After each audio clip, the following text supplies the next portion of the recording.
Hello and welcome to another Demon 212 PS3 review. Today I'm going to be taking a look at Infamous. Now you might notice something straight away, I'm not at a title screen. That's because this has a title screen where you push start and that's it. And you only get it the once.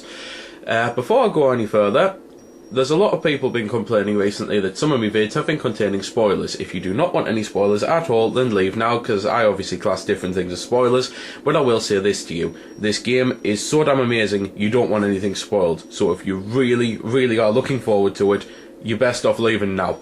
I know this is going to cost us views and all that, but I don't care. I'd rather not ruin a game for people, because this is one of the best games I've played in the past 10 years. I absolutely love this game.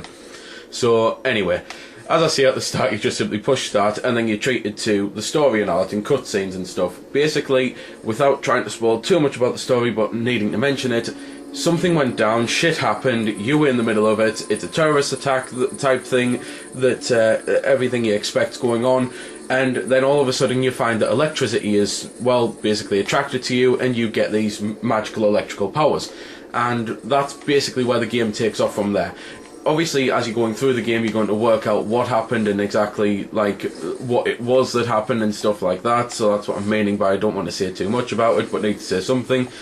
And the game basically revolves around what happened and you and your actions, because the whole point is you've now got these powers, so that's it, you are a superhero. The thing is, you can either be a superhero where you go around the city saving everyone and killing all the enemies, or you can be a supervillain where you basically do whatever the hell you want. You can kill the enemies if you want to, because hey, let's face it, they hate you as well, because they want this power that you've got type thing, and they don't like that you're doing all these things that ends up foiling them in the way, and that you're a better bad guy than they are type stuff.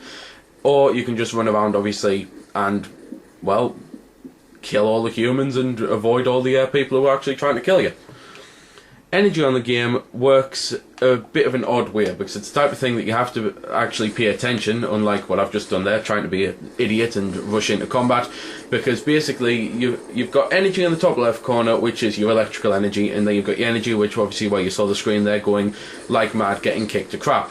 Basically, you need to find yourself somewhere that's got electricity, because all you do is after you've had the crap shot out of you, or after you've exhausted a load of your electrical power, which I'll just do that now. As you can see, the dots are going down, and you can get more of those dots, by the way. You have to collect these metal shards, and now if I can just hopefully get shot, there's some enemies around here, so hopefully that shouldn't be too hard. Then basically, after you've had the crap kicked out of you, and after you've exhausted all your power, you have to find something with electricity in it, hold the L2 button, and then you'll drain the power and you'll heal yourself at the same time as giving yourself more energy. So, speaking of those metal things, that's the metal things you have to collect, so at least now you know what they are. But there we go, found an electrical lamppost, bam, fully charged, fully healed, feel great, on top of the world, you can run around and have more fun again. And there's also an organisation that basically wants to have a bit of a say in what you do as a superhero or supervillain, so there's all sorts going on with that. The game is basically a sandbox game, so you can run around just having as much fun as you want to and gaining experience, because you gain experience by killing the enemies, or you can do the missions, so you have to go into here, and this starts it off. So I'm just going to shut up while this explains the mission I'm on. Rooftop not far from you. Need to find out its origin and purpose. So what am I looking for? Not really sure. Probably a transmitter of some type. Call me when you get over there. So there, obviously I have to, well, search this building and stuff. The missions are all sorts of different things, really. There's sections where basically you have to do this, climb a tower and that, and find out about the tower. There's sections where you have to just kill a load of people, sections where you have to, like, protect a train that's full of a load of people, and obviously you have to keep, like, activating these electrical things by using your powers to charge it up, so that way the train can continue going and not get stopped at, like, stopping sections and stuff. There's also some really cool platforming sections in the game, and the platforming sections, they almost feel as if they're from a different game, but they're done so well. It's the type of thing that you don't mind, because the game really is a bit of everything, and it's just one of the greatest things about the game, that there's all sorts of things going on. Obviously the climbing mechanics here are brilliant, and there's all sorts of different things that you can grab onto, and wall run and run jump, and your character Cole pretty much does everything that you want him to do when you want him to do it, so there's not exactly any complaints there saying that, like, oh, well, it done the wrong thing so it screwed us over, because it's the type of thing that, as I say, he's going to do what you want to do before you know you want to do it. Looks like a portable.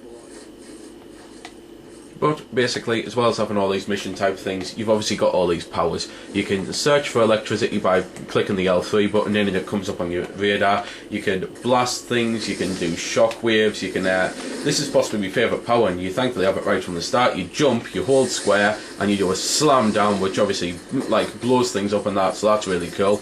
There are some plot lines, like plot holes with the story, because there's, for example, the part where your character says that if he sits in a car, then the car will explode. Yeah, there's absolutely no problems with standing on the car.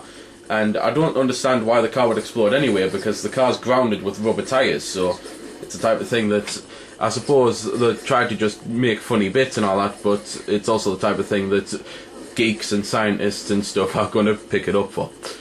Just a quick mention going back to the EXP, you can also do stunts to get it, and depending on how well you do on certain sections, missions, the gameplay will actually change as well, because I've done one of the jumping sections, was told I'd done really well, too well for how I expected me to do, so it increased the difficulty of hard. It actually came up, you're now on hard mode, so I absolutely love that as well, because it's the type of thing that you don't have to bother with choosing the difficulty level. The game will adapt around you, and I think, again, that's another thing that's just brilliant about the game.